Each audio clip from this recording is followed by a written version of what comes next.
Les alimentaires impropres à la consommation, évalués à plus de 50 millions de francs CFA, ont été saisis par les éléments de la brigade de recherche de Douala 1. Tout le réseau démantelé serait passé aux aveux complets. Innocent Abega et Isabelle Carole Zoupet.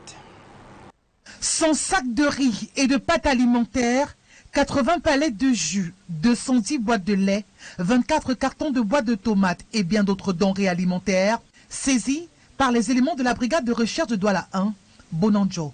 Ce sont des produits périmés et reconditionnés, prêts à être écoulés dans les espaces marchands. Les principaux suspects, aussitôt interpellés. Un important stock de denrées alimentaires périmées. Nous avons procédé à la saisie. Cela va se chiffrer près de 80 millions de francs CFA. Tout serait parti d'une importante somme d'argent querellée entre les suspects qui aurait poussé l'un d'eux, la nommée Wago Marlène, à déposer une plainte. C'est après exploitation que les enquêteurs découvriront que l'argent querellé est en fait le fruit d'une criminalité bien organisée, consistant à s'approvisionner auprès des grandes surfaces des denrées alimentaires périmées pour ensuite changer les dates de péremption avant de les écouler.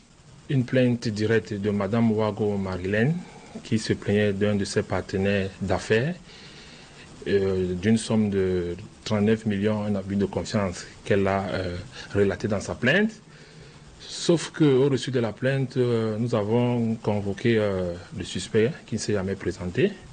Et mandat d'amener a été décerné contre ce suspect. À l'interpellation du suspect, nous constatons que, bien évidemment, l'affaire que Mme Wago Marlène avait néanmoins cachée dans sa plainte, qu'il s'agissait là d'une vaste organisation criminelle de personnes qui excellent dans le reconditionnement des denrées alimentaires périmées. Les intéressés ont été auditionnés, ils sont tombés aux aveux. Ainsi qu'au cours des investigations, les éléments de brigade de recherche Douala 1 découvriront 2 magasins de fortune remplis de ces produits avariés.